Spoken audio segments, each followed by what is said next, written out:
Buenas a todos. Hoy vamos a presentar el tercer caso clínico de uno de los temas del posgrado de reumatología con la doctora Claudia Lorenzana, reumatólogo pediatra, y mi persona. El caso inicia así. Es un paciente de iniciales WAASV de sexo masculino, de edad 6 años 9 meses, originario y residente de San Agustín, Acazahuastlán, El Progreso. La fecha de ingreso al Hospital Roosevelt fue el 10 de marzo del año en curso. El motivo de consulta, pues el paciente fue referido del Hospital Nacional del Progreso por edema y alergia generalizada de una semana de evolución. La referencia, pues describe que el paciente consulta el 6 de marzo de este año por alergia de una semana de evolución. La madre refiere que una semana previa a su consulta observa que inicia con lesiones en el piel, descritas como tipo ronchas con costra. Consultan a un centro de salud donde ahí recetan amoxicilina más ácido clavulánico por 7 días. La madre solo administra, sin embargo, refiere que posterior a esto inicia con dificultad para caminar, observando que tiene edema en extremidades inferiores, por lo que decide reconsultar al Hospital Nacional. En la reconsulta, el paciente es ingresado, refiere que el paciente se encontraba afebril, con leve rubicundez generalizada, dermatosis hiperpigmentada generalizada, con lesiones descamativas, principalmente en cara y boca, además de la presencia de una lengua eritematosa. Presentaba edema sin fobia en extremidades inferiores, con una fuerza muscular que para el momento se encontraba conservada en las 4 extremidades. Por este motivo es ingresado al hospital. El paciente no presenta una adecuada evolución, inicia con mayor edema, ahora sí presenta fobia grado 1, dolor abdominal. Ellos especifican que realizan una radiografía donde no evidencian una adecuada distribución de gas intestinal. No presentaba signos de irritación peritoneal y deciden referir para la evaluación en un hospital de tercer nivel. Cabe mencionar que especifican en la hoja de referencia que ellos habían solicitado el traslado 1 o 2 días antes, pero que debido al retraso del traslado deciden administrar metilprednisolona a una dosis de 30 miligramos kilo en una única dosis y lo trasladan.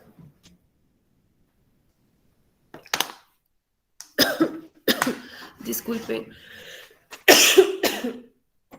Estos son los laboratorios con los que ellos los trasladan. Observar con un conteo total de glóbulos blancos en 15.800, linfocitos el 9.90%, granulocitos el 82%, con 13.6 de hemoglobina y 162.000 plaquetas. Una química, el cual ellos resaltan los siguientes datos.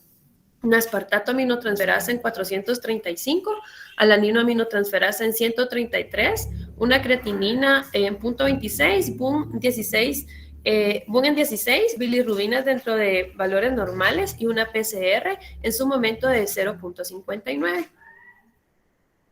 Ahora, en el traslado del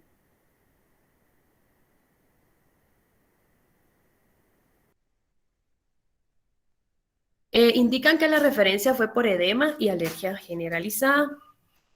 En la historia de la enfermedad actual, en la reinterrogación a la madre, pues refiere que el paciente tiene una historia con lesiones tipo ampollosas en orofaringe y labios de 8 días de evolución. Madre refiere en el transcurso que de ese mismo día donde observa las lesiones tipo ampollosas, percibe un prurito generalizado y lesión eritematosa en extremidades. Lleva a una unidad de salud donde refieren que es algo infeccioso, que le dejan una receta por amoxicilina y que la cual se la da por 7 días. Pero al día siguiente la madre evidencia edema en manos que progresa de forma descendente, extendiéndose en brazos. Además se asocia una distensión abdominal y miembros inferiores, que también el edema, limitando la deambulación. Esto ocurre en término de 3 días, por lo que la madre acude ya al centro asistencial, que es el Hospital Nacional del Progreso, donde realizan los laboratorios, lo ingresan, haciendo especificar el grado de edema del paciente que deciden colocar catéter central y referir a este hospital. A su ingreso, dentro de los antecedentes de importancia, pues maternos, la madre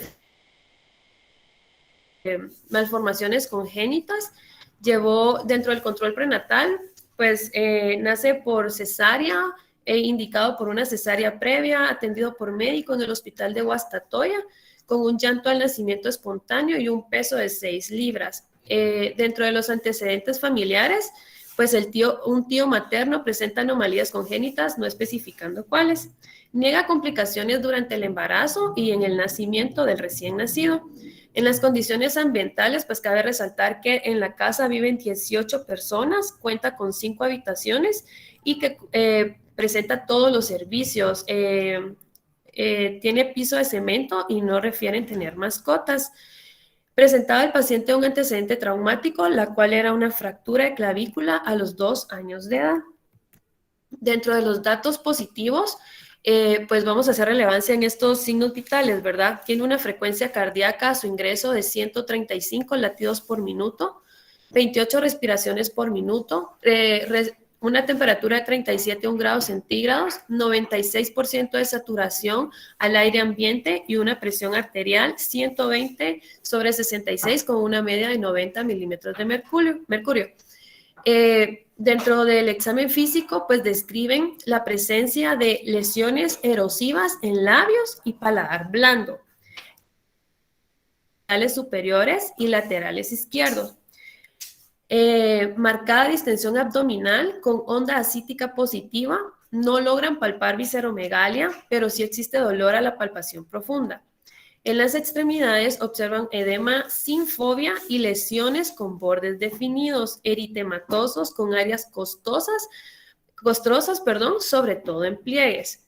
En la evaluación de los reflejos osteotendinosos, estos se encuentran disminuidos. Además, la fuerza muscular se encuentra disminuida en miembros superiores con una escala de Daniels 1/5 y en miembros inferiores, 2/5.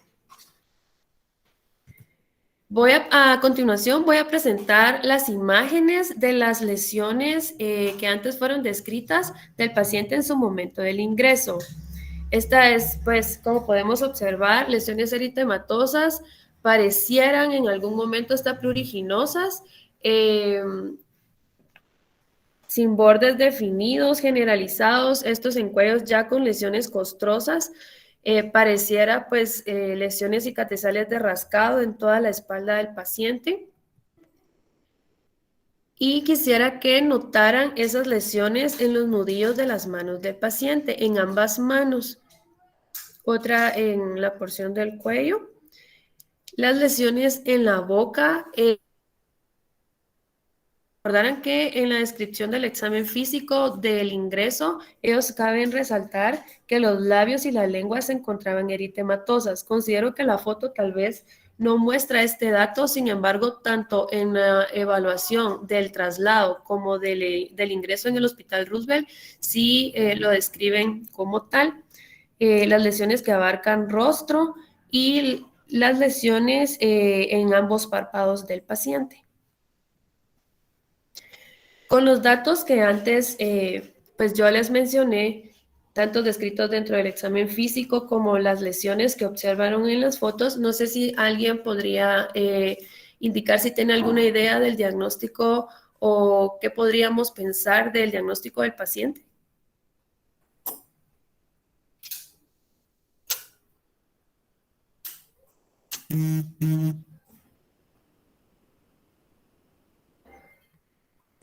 Pues yo creo que lo primero que deberíamos de sospechar en este paciente, la verdad es que sí, un proceso infeccioso, más por las lesiones, se puede ver como que si fuera una infección de la piel, pensando tal vez en un estreptococo o algo por el estilo. Gracias, Luis. Sí, llama bastante la atención las lesiones. No sé si a alguien le llama la atención algún otro dato que se observa, que se evidenció durante la evaluación del paciente. Hola, Tefi. A mí, Hola. aparte de toda la clínica que sí pareciera infecciosa o algo de base sobre infectado, creo que lo que no va de todo con lo infeccioso son los nudillos del paciente, que sí nos podría indicar que hay algo más que se está ocultando, y creo que es importante tomar en cuenta que estas fotografías, creo yo, si no entendí mal, son del Roosevelt, ¿verdad? Sí, esas son tomadas en el Roosevelt. Entonces ya tenemos a un paciente que ha estado expuesto a esteroide, entonces podría haberse modificado la presentación pues sí, de la clínica, ¿verdad? Y que, o sea, estos nudillos sean algo más. Gracias. ¿Alguien más? ¿Algún otro dato que quisiera aportar que llame la atención, que pudiera encajarlo tanto en un cuadro infeccioso como el de Luis, como la característica de los nudillos que mencionaron? Bueno, con lo de los nudillos, pues sí, como mencionaba Alejandra, la verdad que este sí nos apuntaría al diagnóstico que podría ser dermatomiositis por las pápulas de Grotron. Pero yo pienso que con este niño también sería importante pensar en enfermedades neuromusculares por la debilidad que presenta el niño, polineuritis o alguna atrofia muscular. Sí, gracias Luisa. Pues la verdad es de que encajar los signos y síntomas que presenta el paciente, ¿verdad? La debilidad, las lesiones, lo característico de que la mamá refiere que en 3 días ocurre todo esto, ¿verdad? Inicia con las lesiones, dan tratamiento antibiótico considerando como primera pauta pues algo infeccioso, pero después presenta debilidad, pues nos hace pensar en más entidades que podrían estar.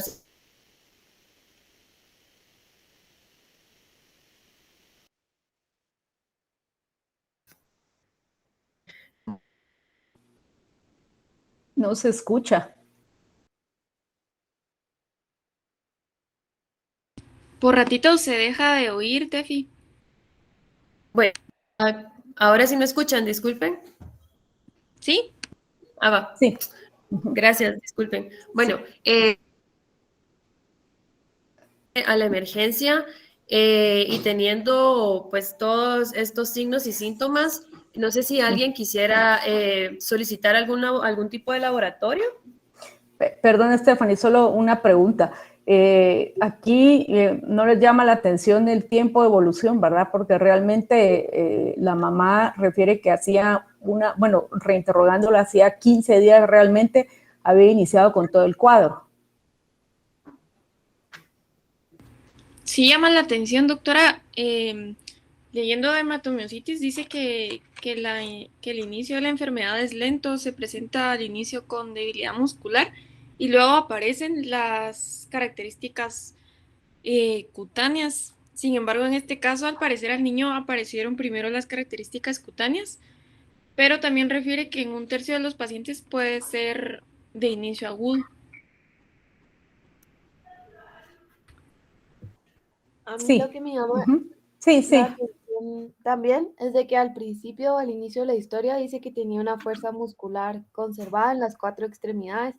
Y aunque ya sabemos que la clase es de dermatomiositis y va a eso, desde el inicio dicen que usaron metilprednisolona a dosis de pulso. Entonces, en un principio no tenía debilidad muscular y hubiera podido pensar en ese momento, no habiendo visto las lesiones como eran inicialmente, que incluso tuviera como debilidad secundaria al uso de esteroides, como una miopatía por esteroides, porque al principio solo se presentó como las manifestaciones en piel, no tenía debilidad. Sí, claro, aunque la debilidad por esteroides sí se da también un poco más, no tan súbita, ¿verdad? Sino ya los pacientes, claro, está escrito una miopatía secundaria a esteroides, pero ya deben de tener un tiempo de estar tomando esteroides, ¿verdad? Pero bueno, en la nota de referencia tampoco indican por qué pusieron la metilprednisolona. Pero como había mencionado Rosario, pues todos sabemos que las clases de dermatomiositis sí generalmente vienen con un curso un poco más crónico en cuanto a lo que es la pérdida de fuerza, pero sí, nosotros después de que egresó el paciente y lo vimos por primera vez en consulta, la mamá sí nos volvió a decir que fue una historia súbita de 15 días previo al inicio de la enfermedad, que el paciente comenzó con todos estos datos, ¿verdad? Entonces, te dejo, Stephanie. Ok, bueno, gracias por participar a los que hablaron. La verdad es que lo que menciona la doctora, ¿verdad? El curso tan agudo, tan abrupto y que los síntomas empiezan a presentar y continuos y pues siguen un curso bastante rápido. No.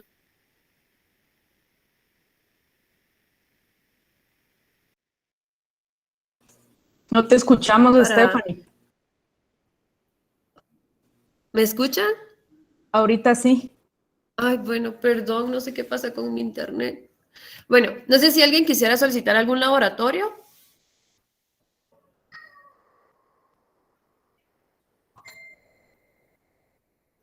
A mí me gustaría solicitar exámenes de creatinina y albúmina, hacer índices de creatinina, proteína, pues debido a que pues, es un paciente que se presenta con edema, no podemos dejar de lado pues causas nefrológicas de esto, como un síndrome nefrótico o un síndrome nefrítico. Muy bien. Bueno, la verdad es de que sí tenés razón, Luis, el edema y todos esos datos pues también nos podrían indicar algo así. Sin embargo, pues la presión arterial al inicio también está normal, ¿verdad? Pudiendo descartar otras causas. Pues al ingreso en el Hospital Roosevelt solicitan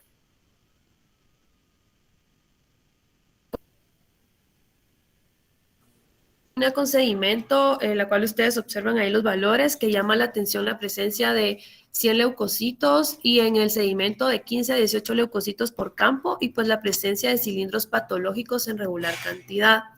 Una hematología con un conteo de glóbulos blancos de 16.800 con un 84% de estos neutrófilos, 10% de ellos linfocitos, 11 152.000 plaquetas, una procalcitonina en punto 25 y una química con una PCR en punto 19, creatinina normales para el rango de edad, fósforo en 5.38, calcio en 8.53, triglicéridos elevados en 1056, al igual que un colesterol total, y pues las enzimas musculares elevadas, ¿verdad? Con una CPK en 7532 y una CKMB en 207. ¿Alguien se atrevería, pues ya con esto, a solicitar algo más o a considerar alguna otra entidad patológica?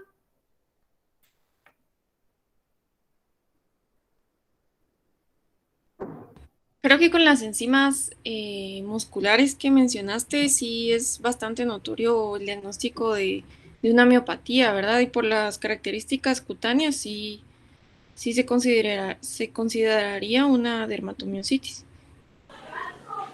Muy bien, gracias.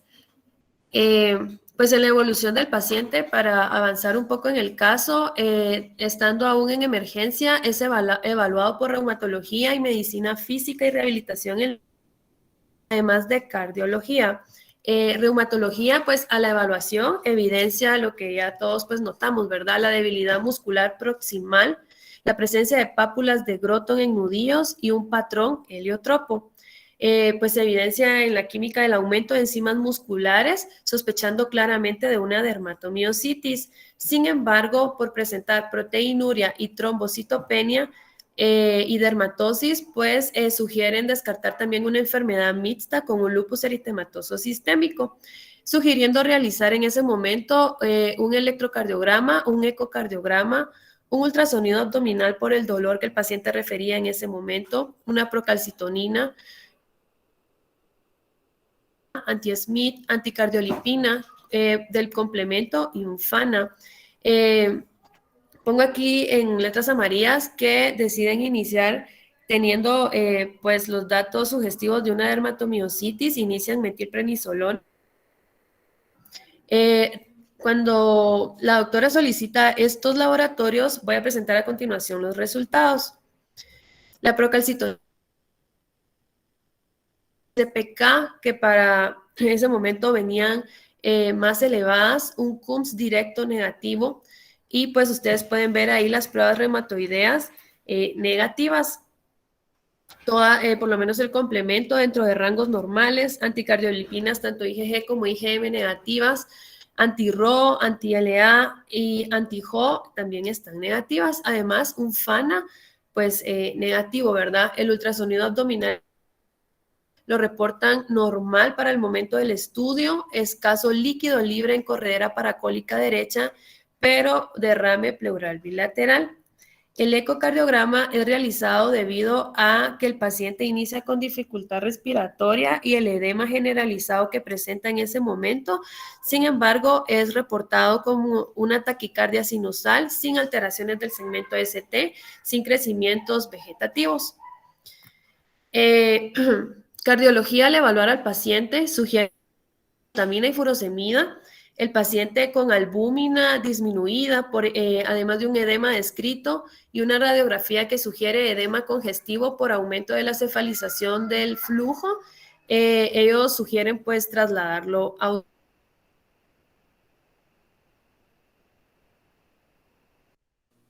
No te escuchamos, y Estefan. cilindros.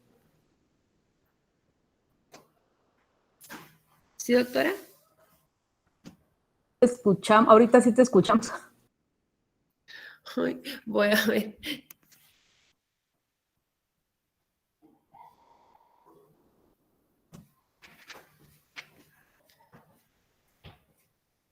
Voy a ver si me puedo cambiar de red.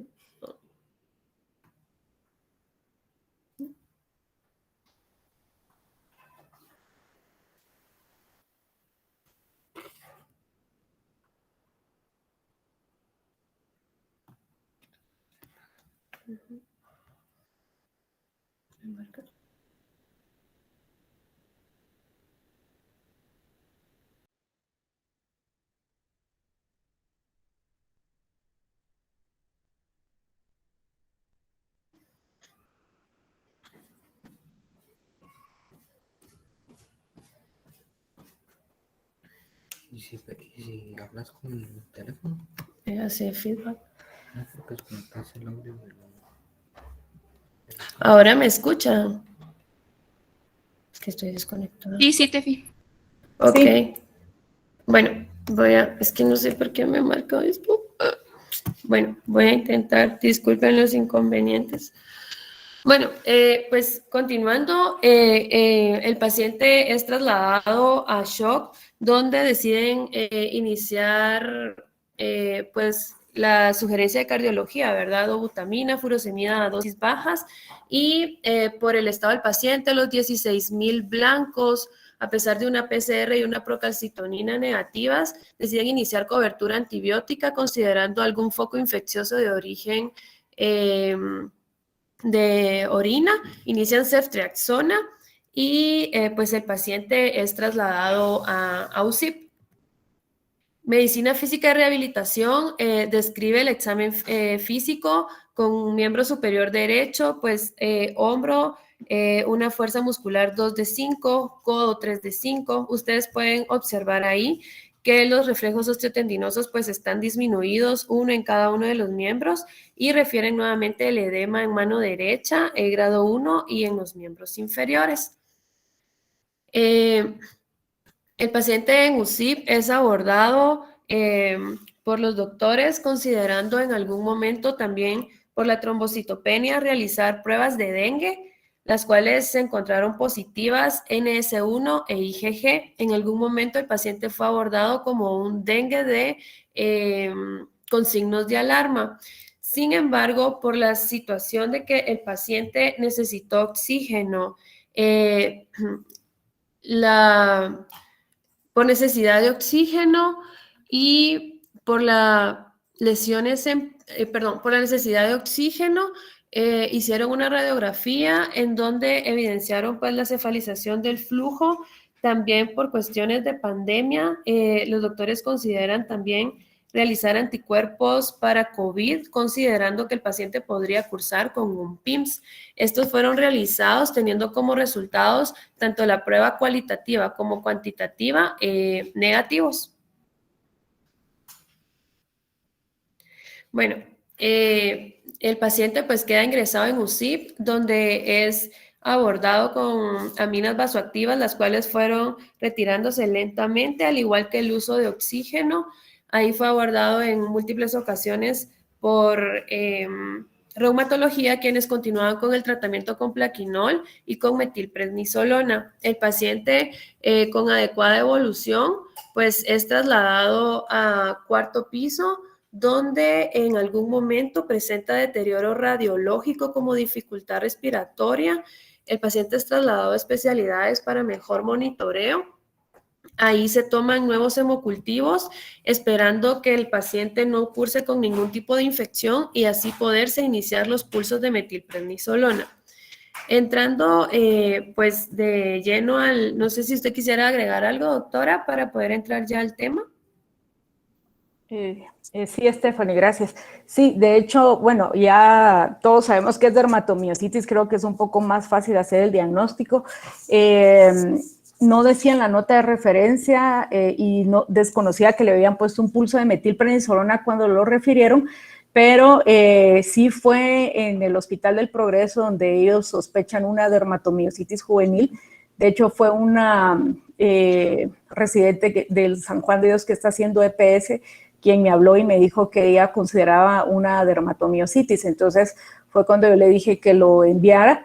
Más sin embargo, cuando se recibe al paciente en la emergencia, realmente sí iba, como dice Stephanie, las fotos no logran evidenciar realmente cómo venía el paciente de dermatizado con asitis. No recuerdo quién de ustedes lo vio abajo conmigo, pero sí venía con edema, venía taquicárdico. Sí se notaban las lesiones en la piel, pero sí por todo lo de la alteración renal y todo esto, pues sí daba un poco la duda, aunque sí tenía lógicamente las pápulas de Gotrón, ¿verdad? Entonces sí desde un inicio se sospechó en una dermatomiositis y este niño sí fue ingresado al intensivo porque sí se le administró oxígeno, y lógicamente por la trombocitopenia, estamos en pandemia, la dependencia de oxígeno, sí se había considerado un PIMS asociado, más sin embargo, pues los anticuerpos salieron negativos y lógicamente, pues sí, clínicamente en una dermatomiositis juvenil. Lo que pasa es de que llamaba la atención también el tiempo tan corto de evolución, y la otra es pues que también la debilidad fue bastante marcada en estos 15 días que la mamá dijo. Otro dato que no mencionaste, Stephanie, es que el ecocardiograma que le hizo cardiología sí evidenciaba que tenía una disfunción ventricular izquierda. Y esto sí fue muy importante también para mí en el apoyo del diagnóstico, puesto que los pacientes con dermatomiositis juvenil pueden hacer disfunciones ventriculares izquierdas. Entonces, aquí lo importante es, como siempre decimos, ya para dejar a Stephanie, es la clínica, la historia del paciente y la clínica, ¿verdad? Porque si nosotros vamos buscando, vamos a llegar a un buen diagnóstico. Yo siempre les he dicho, si ustedes piensan en dermatomiositis, vayan directamente a buscar las lesiones que son patognomónicas, en este caso las pápulas de Gotrón y el eritema en heliotropo. El paciente se iba con una coloración, si ustedes pueden ver, bueno, entre roja, eritematosa y violácea. Realmente, vamos a ver, las fotos no se miran bien, pero si ustedes pueden ver arriba de los párpados, sí se mira la coloración violácea, incluso arriba, ¿verdad? Tiene también como un líquido reticulares y si puedes poner la anterior, no, yo le vi como hipertricosis, pero no es hipertricosis lo que tiene. Y como habían mencionado aquí Luis, ¿verdad? Yo creo que sí, y no recuerdo quién más, sí había que pensar lógicamente como una primera posibilidad, pues lógicamente, pues todos saben que es una dermatomiositis, es bien fácil hacer el diagnóstico, pero sí, pensar en algo infeccioso, y sin dejar de mencionar lo que dijo Luis, ¿verdad?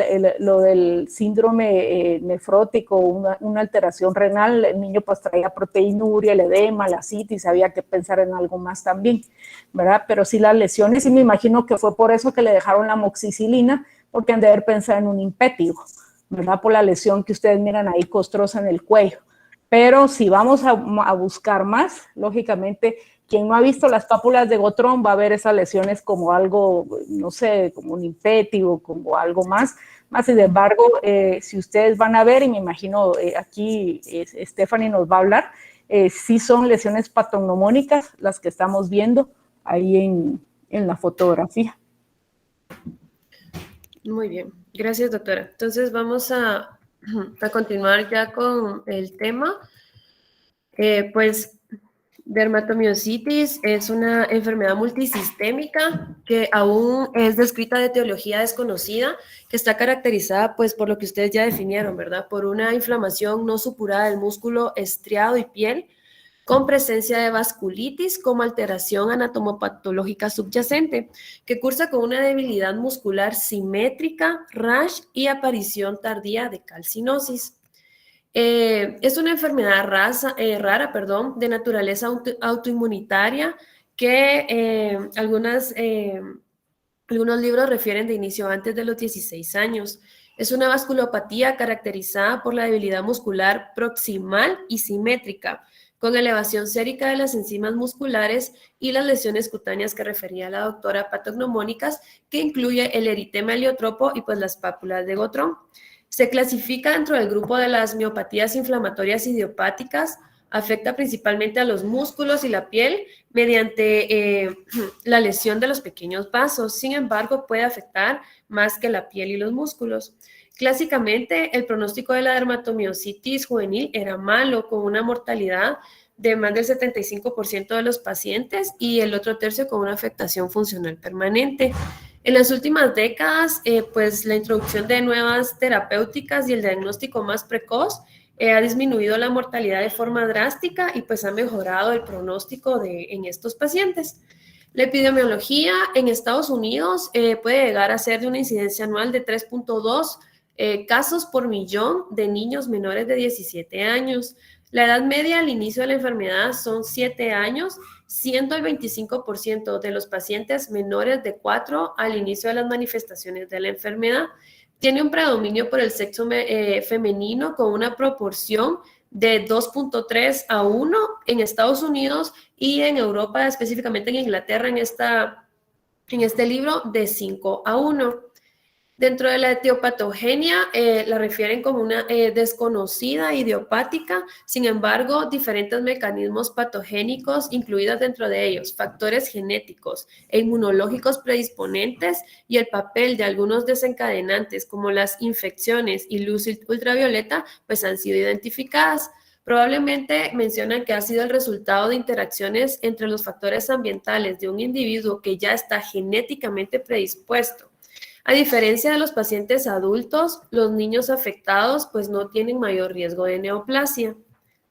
Dentro de los factores genéticos se han asociado determinados alelos HLA, pues entre ellos los que ustedes pueden observar ahí, y algunos polimorfismos que se pueden encontrar en el factor de necrosis tumoral alfa, que pueden condicionar pues una mayor producción de esta citocina proinflamatoria en los pacientes con dermatomiositis. Dentro de los factores ambientales que pueden jugar un rol importante en la predisposición a la enfermedad, se sospecha por medio de 3 observaciones. Uno, que pueda por su aparente estacionalidad en el inicio de la enfermedad, ya que se ha encontrado un mayor predominio en verano y primavera. La distribución estacional en las fechas de nacimiento de los pacientes, lo cual sugiere una influencia de las exposiciones en etapas precoces de la vida para el desarrollo posterior de la enfermedad neonatal, dentro de la madre embarazada. La descripción de que muchos pacientes afectados tienen el antecedente de infecciones del tracto respiratorio superior o gastrointestinal en meses previos. La presencia de fotosensibilidad en esta enfermedad sugiere que la luz ultravioleta pues también podría tener un papel importante en el desarrollo de la enfermedad.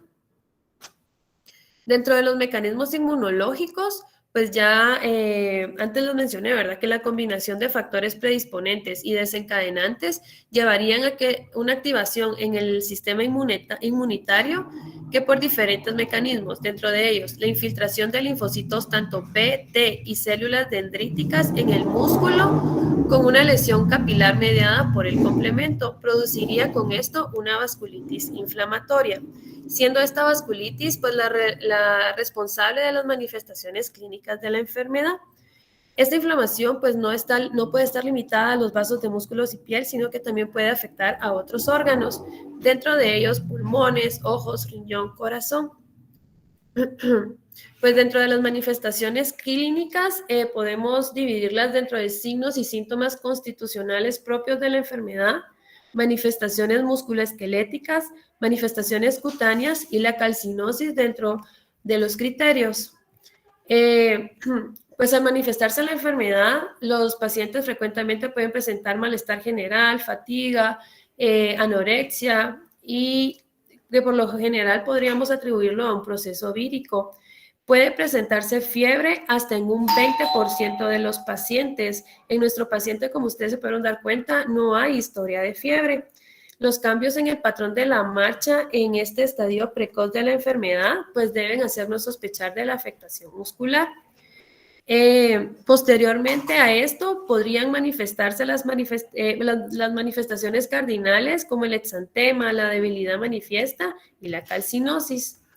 La dermatomiositis pues se caracteriza por la debilidad muscular. El inicio suele ser insidioso, como lo mencionaba Rosario, pero que empeora progresivamente a lo largo de varios meses, caso que no se dio en nuestro paciente. Aunque la debilidad puede afectar a cualquier grupo muscular, es más manifiesta a nivel proximal. Dentro de ellos lo refieren en la cintura escapular y pélvica, además de la columna axial, en especial en la musculatura de los hombros, de las caderas, los flexores de la cabeza y musculatura abdominal. Habitualmente es simétrica y la refieren como parchado. Los músculos afectados pueden estar edematosos, indurados y dolorosos. Suele presentarse los signos de Bowers y Trendelenburg positivos. La afectación a nivel distal suele ser más leve y regularmente pues no conlleva una alteración funcional significativa en el paciente.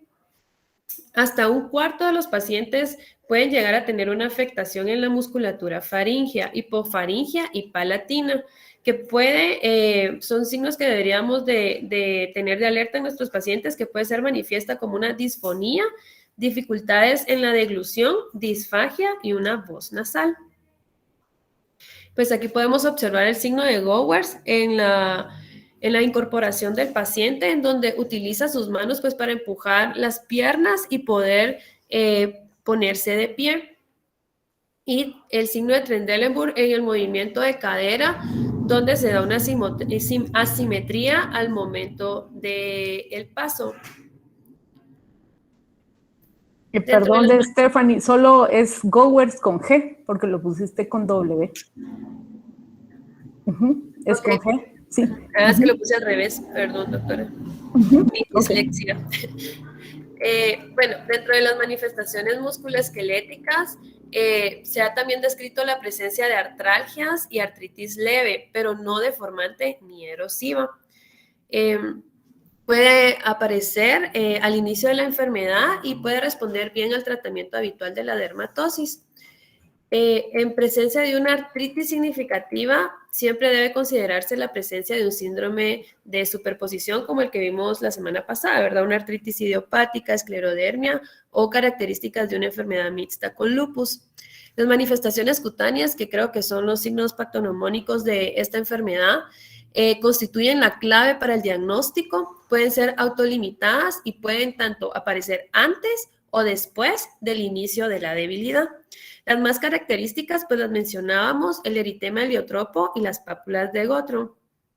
Se observan hasta en el 80% de los pacientes. Las pápulas de Gottron son pápulas rosadas o violáceas que se encuentran en la superficie extensora de los nudillos, tanto en el metacarpo falángico, interfalángicas proximales y distales, en codos, rodillas y malleolo medial. Respeta generalmente los espacios interfalángicos.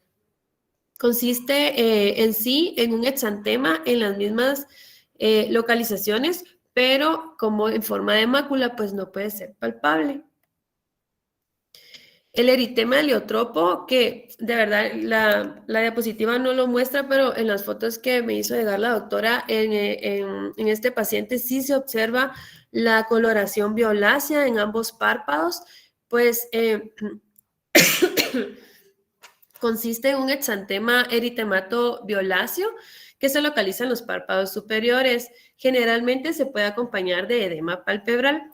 El eritema heliotropo es el signo más específico de la enfermedad, pero cabe aclarar que en algunas ocasiones puede no estar presente. Recuérdense que solo reportan que hasta en el 80% de los casos.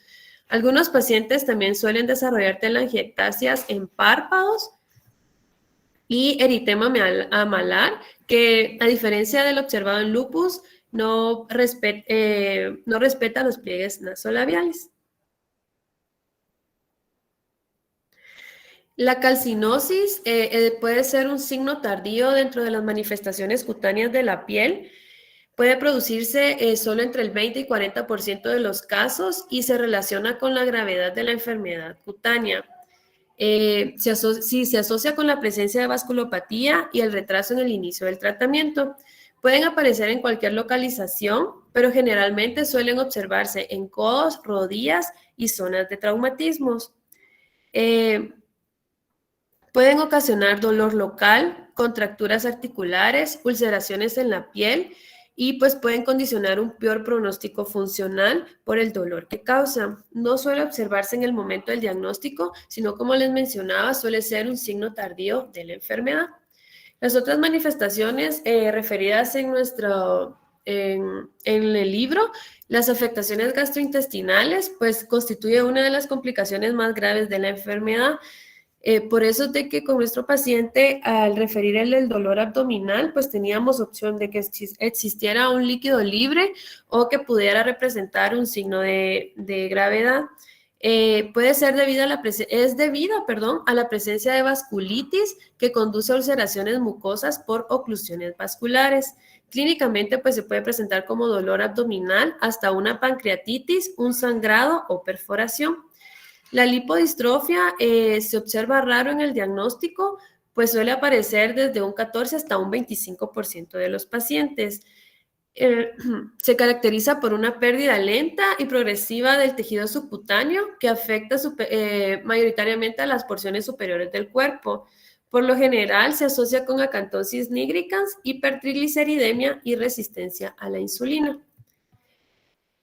Para el diagnóstico tenemos los criterios de Bohan y Pire, ya que su sensibilidad y especificidad cursan alrededor del 45 al 90 en sensibilidad y hasta un 90% de especificidad. Recalcaban que no han sido validados en niños, sin embargo, se suelen utilizar para encasillarlos, por lo menos para enlistar los síntomas del paciente y tener con ellos definida o probable la enfermedad. Dentro de ellos son 5 los criterios. El primero, pues son cambios cutáneos característicos. Obviamente estarían incluidos el eritema heliotropo, las pápulas de Gottron o signo de Gottron, el exantema eritematoso en cara, tórax o zonas extensoras de las extremidades, la debilidad simétrica en la musculatura proximal. 3, una elevación sérica de las enzimas musculares, un electromiograma compatible con miopatía y denervación y la biopsia muscular con evidencia histológica de necrosis e inflamación. Para el diagnóstico de la dermatomiositis juvenil, la presencia del primer criterio y al menos 2 de los otros 4 se diferencia de la siguiente manera. Definido 3 de los 4 siguientes. Probable 2 de los 4 siguientes y posible 1 de los criterios 2 al 5. El diagnóstico podemos realizarlo con un electromiograma, sin embargo, la biopsia muscular es la prueba definitiva para establecer el diagnóstico de dermatomiositis juvenil. El rasgo característico pues, es la presencia de una vasculopatía fundamentalmente en piel, músculo y tracto gastrointestinal. Los cambios histológicos incluyen desde edema del endotelio capilar con la obliteración del lumen, atrofia e inflamación que es perifascicular y fenómenos de degeneración y regeneración muscular. De una biopsia muscular, pues podríamos de un paciente con dermatomiositis, podríamos observarlo así, en donde se muestra la inflamación perivascular y perimicial, pero la necrosis es perifascicular. Esto es en una tinción de hematoxilina eosina. Ay, no puedo poner la fichita. Cuando pueden ser utilizados esta misma biopsia muscular, el complejo de ataque de la membrana C5b-C9 es detectable en la pared de los vasos. Es característico en el diagnóstico de estos pacientes. Al inicio, cuando les explicaba el caso clínico del paciente, les mencionaba qué pruebas o qué laboratorios ustedes podrían solicitar al momento de tener enfrente pues, a un paciente con las características clínicas como el de este caso clínico. Existen las recomendaciones SHARE que nos enlistan qué laboratorio nosotros podríamos solicitar para apoyar nuestro criterio diagnóstico. Obviamente las enzimas musculares, el hemograma con recuento celular, una BS y PCR, los anticuerpos específicos de miositis y asociados a función renal y test de valoración hepática, obviamente un screening de infección, investigación de causas sistémicas, entre ellos trastornos endocrinos, especialmente de función tiroidea, alteraciones electrolíticas, hasta de deficiencia de vitamina D. Es la continuación del listado. Test para miopatías metabólicas mitocondriales, una tira de orina, ampliando la evaluación en caso llegamos a encontrar proteínas en nuestro paciente, la capilaroscopía unguial, un ecocardiograma y electrocardiograma, test de función pulmonar, dentro de ellas, pues básicamente una radiografía, y si se encuentran signos característicos, pues podríamos solicitar algún otro como una tomografía o una resonancia, un electromiograma, particularmente si estamos sospechando de una neuropatía o trastorno en la unión neuromuscular que nos cause duda, la biopsia muscular, pues que es definitoria, y una ecografía abdominal. Perdón, creo que el doctor Montiel está levantando la mano. Sí, es que el electromiograma no evalúa conducción nerviosa, doctora. Tú no puede evaluar una neuropatía a través del electromiograma. Ok, doctor, muchas gracias. Buen provecho. Dentro del tratamiento, pues consiste el pilar de los corticoides en inmunosupresores, regularmente durante un periodo largo que suele ser de 1 a 3 años. El objetivo pues es alcanzar y mantener la remisión y mantener las complicaciones de esta enfermedad. Dentro del inmunosupresor más utilizado pues tenemos el metrotexate. El tratamiento con fisioterapia y terapia ocupacional pues es de gran importancia y relevancia en la rehabilitación de este paciente. Para evitar la calcinosis o en su prevención, pues el tratamiento precoz y agresivo se ha visto que muestra mejores resultados en la evolución. Los fármacos biológicos, tanto el factor de necrosis tumoral como el rituximab, pues han encontrado en ensayos con resultados variables. Y la ciclofosfamida se ha utilizado en aquellos casos graves con compromiso vital.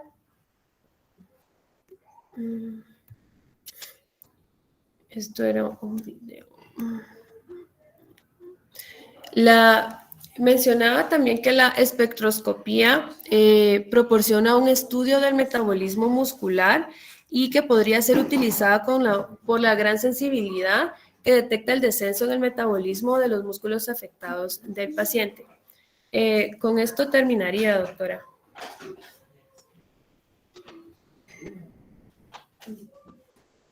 Bueno, no sé si alguien tiene alguna pregunta o comentario.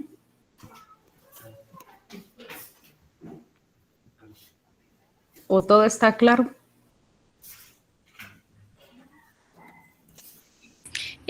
Doctora, tengo una duda. Perdón. Sí, estaba Antonio y está Rosario, creo yo, ¿verdad? Sí, dale, Tonito. Gracias, Rosario. ¿La calcinosis es una complicación de la enfermedad o es una forma grave? Sí, se toma ya como datos de cronicidad de la enfermedad. Es decir, sí, ya prácticamente un paciente que tiene calcinosis ya tiene un curso demasiado crónico, ¿verdad? Esto puede aparecer alrededor de, algunas literaturas mencionan 3 meses, otras 6 a 1 año, ¿verdad? Entonces, recordemos de que las calcinosis pueden ser subcutáneas y pueden ser hasta fascia muscular, pero no llega a hueso, ¿verdad? Y la forma de hacer el diagnóstico es por medio de rayos X. Entonces, por medio de rayos X uno puede ir en busca de las calcinosis, aunque quienes no han visto calcinosis sí se pueden palpar. Y de hecho muchas pueden ser así como universales o como una caparazón de calcio, ¿verdad? Porque prácticamente es puro, ¿cómo se llama? Depósito de calcio, de hidroxiapatita, ¿verdad? De lo que está formado. Y de hecho muchas de estas tienden como a reventarse y sale blanco, ¿verdad? Una de las complicaciones que pueden tener las calcinosis es la sobreinfección. Y sí, algunos de estas, hemos tenido pacientes que se han infectado y otras, dependiendo de en qué áreas corporales aparezcan, pueden ser, y si no son muy extensas, ¿verdad? Porque muchas son universales, no se puede quitar todo el músculo, pero algunas sí las hemos extraído, ¿verdad? Si son muy molestas para el paciente. Ok, y en ese caso solo los pulsos con esteroides. Pues la verdad es de que es muy difícil de tratar las calcinosis. En la literatura te mencionan incluso antagonistas de los canales de calcio, warfarina, colchicina, anticoagulantes, pulsos de metil, y la verdad es de que incluso bifosfonatos para esto, y en la realidad es que son muy, muy difíciles de tratar. Yo lo que he hecho con algunos pacientes son pulsos de metilprednisolona cada 15 días o a veces semanales asociado a metotrexate. Hay estudios, pocos estudios donde se ha evidenciado que sí han mejorado, y en lo personal sí tuve un paciente muy, muy crónico en el San Juan de Dios que estaban pensando incluso en problemas, pensaron que el paciente tenía un escleroderma, lo que tenía era una dermatomiositis, porque ya iba muy atrofiado, era una caparazón literalmente de todo el cuerpo de calcio, y respondió bastante bien a los pulsos de metil y a altas dosis de metrotexate. Pero sí, te mencionan mucho en la literatura, pero son bien difíciles de tratar. Ok, ¿y con eso el pronóstico disminuye o el pronóstico puede ser igual? No, el pronóstico sí puede empeorar, depende, ¿verdad? Porque esto va a limitar la calidad de vida de los pacientes. Yo tengo algunos pacientes que sí, por ejemplo, han tenido en todas las extremidades y muchas veces no se han logrado liberar por tan extensas que son estas lesiones, ¿verdad? Entonces sí va a limitar la funcionalidad del paciente. Y algunas otras sí, definitivamente uno se frustra porque por más que pulsos de metil y altas dosis de esteroide y probar antagonistas de canales del calcio, hasta bifosfonatos, no se han logrado controlar. Entonces esto sí va lógicamente limitando la calidad de vida del paciente, ¿verdad? Porque después vienen las infecciones, vienen las limitaciones. Entonces sí es un poco frustrante cuando no responden al tratamiento y son muchas calcinosis, ¿verdad?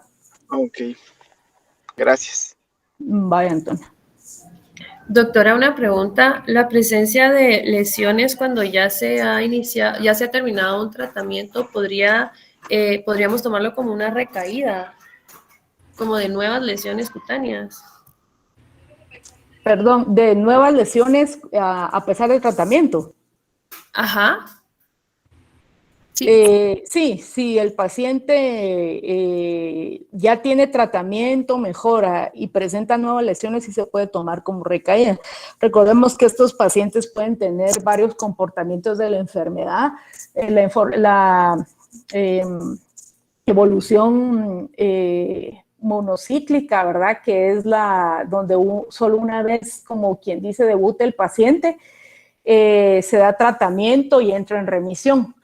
Está la policíclica, ¿verdad? Que son los pacientes que pueden entrar, a pesar de tratamiento, pues mejoran, pueden entrar en remisión, pero pueden seguir continuando, que a pesar del tratamiento pueden seguir teniendo recaídas, a pesar del tratamiento, esa es la policíclica, Y está la fase crónicamente activa, que son los pacientes que entran en remisión y que posteriormente pueden volver a tener otra recaída.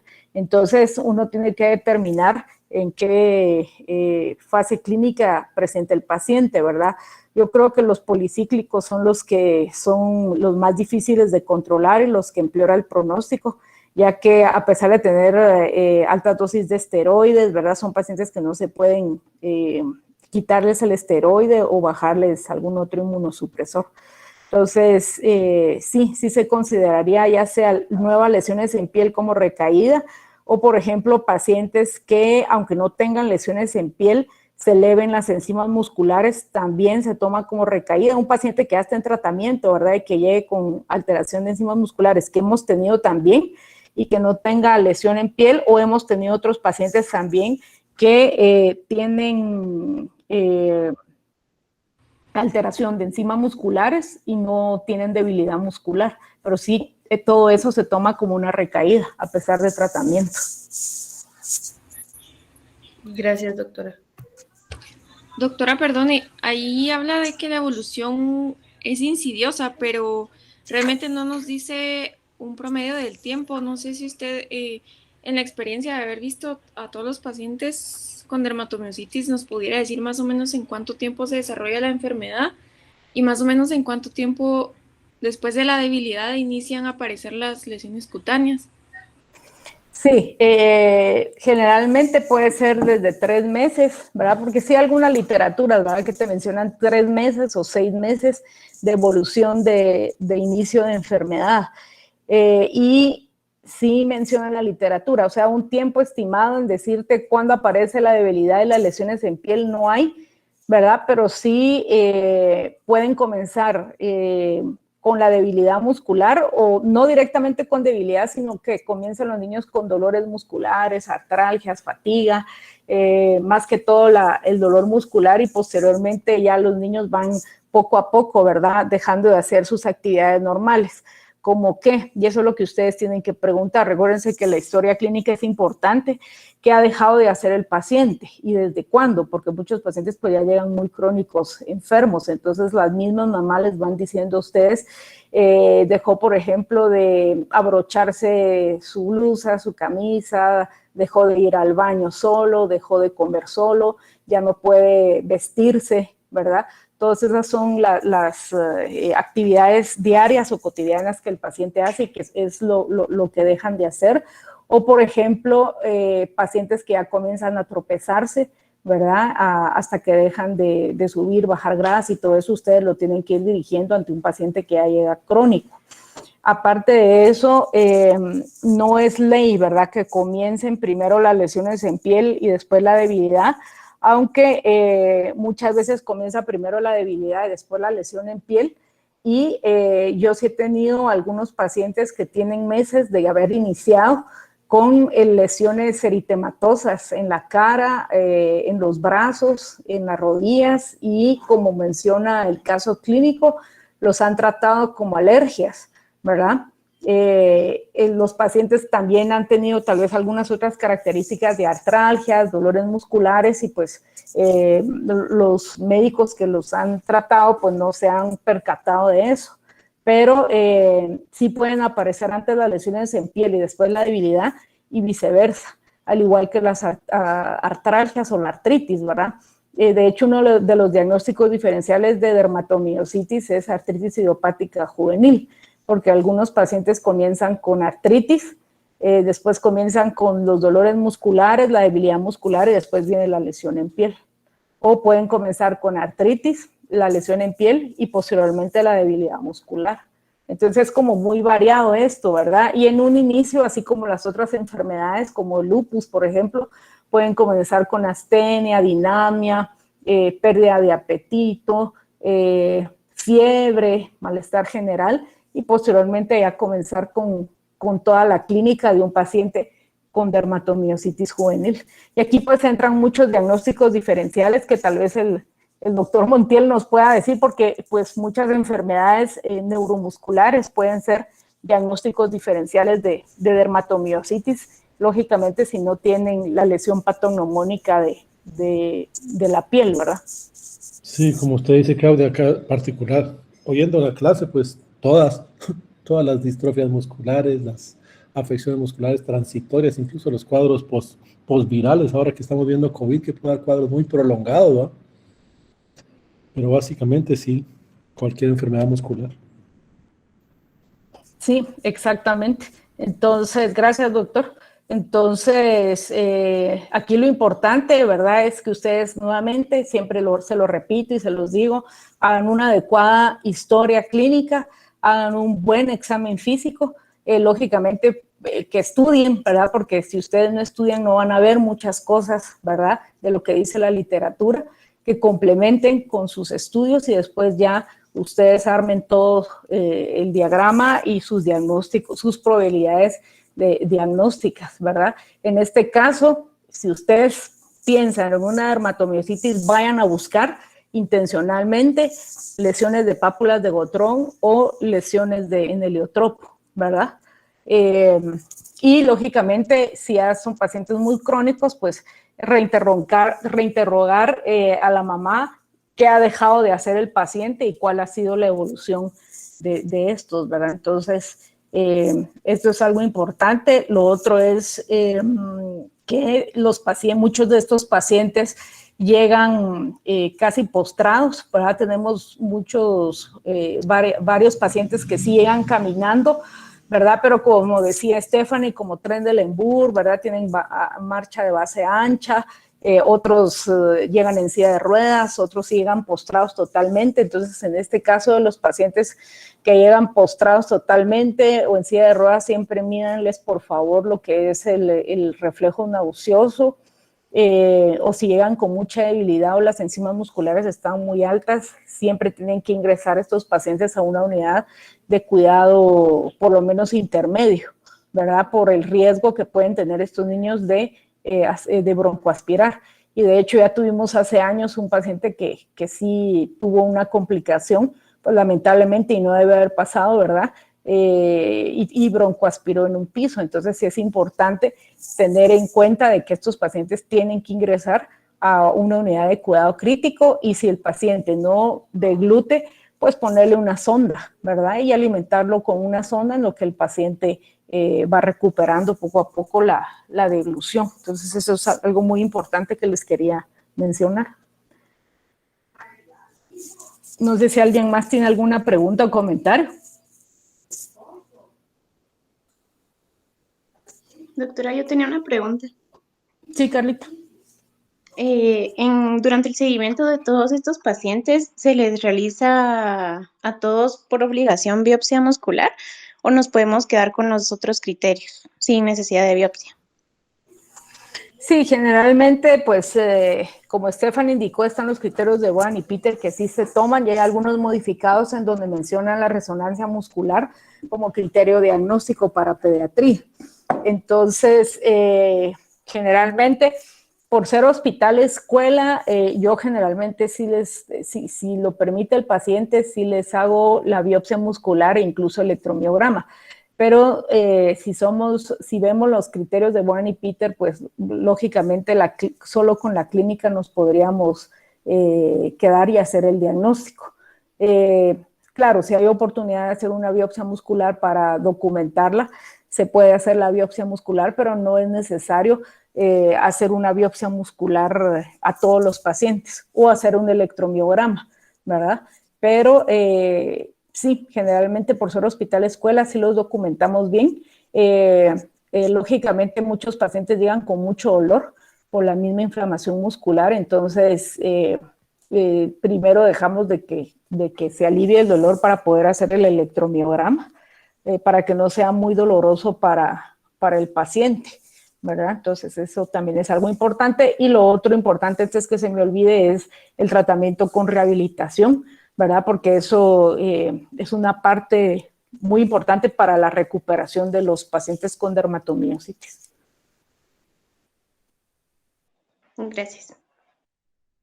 Y voy a hacer una pregunta ya para terminar. ¿Qué otros estudios diagnósticos realizarían ustedes a estos pacientes? También mencionaba la resonancia muscular. Bueno, la resonancia, donde se puede observar edema muscular.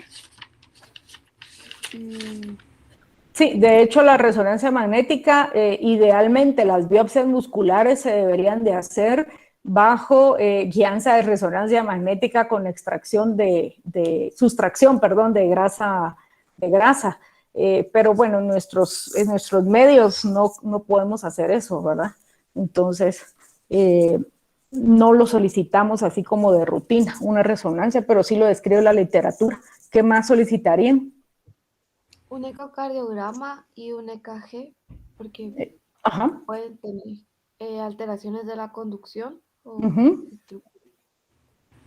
Sí, exactamente. Estos niños hay que pedirles en el ingreso electrocardiograma, como se hizo. Ellos pueden hacer bloqueos de primero o segundo grado y, lógicamente, el ecocardiograma, por lo que habíamos mencionado anteriormente, ¿verdad? Que pueden hacer disfunciones ventriculares y que eso también, pues, nuestro paciente lo tuvo. ¿Qué otro estudio?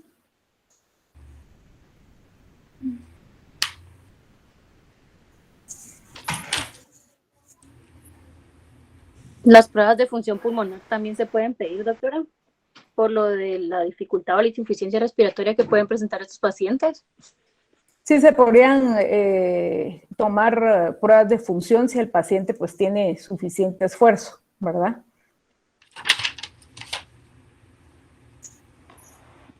Y aparte de eso, bueno, ¿verdad? Si también el paciente no tiene mucha dificultad para deglutir, se les puede pedir un esofagograma, ¿verdad? Con motilidad esofágica, ¿verdad? Para ver si no tienen reflujo o una pHimetría.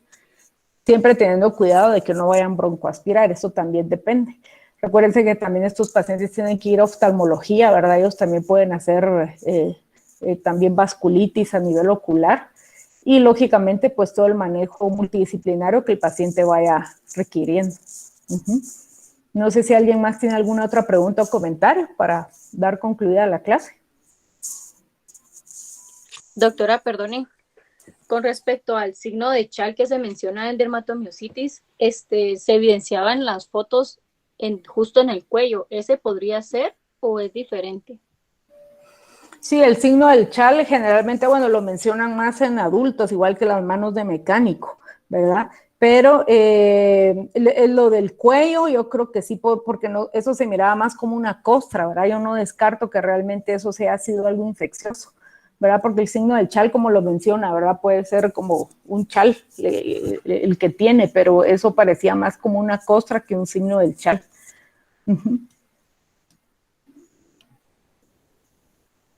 Gracias. ¿Alguien más? No, doctora, gracias. Muchas gracias, Claudia, nuevamente. Bueno, vaya, doctor. Entonces, solo para terminar, les avisan a sus compañeros con respecto a lo del examen, que el examen va a ser de la pediatría de Nelson de la 21 edición. De ahí va a ser el último examen que ustedes van a tener. De ahí se van a sacar las preguntas. Gracias, doctora. Para que les avisen a sus compañeros. Gracias, doctora. Solo de ese libro, ya no del libro de... No, y el tema de uveitis no está en el libro de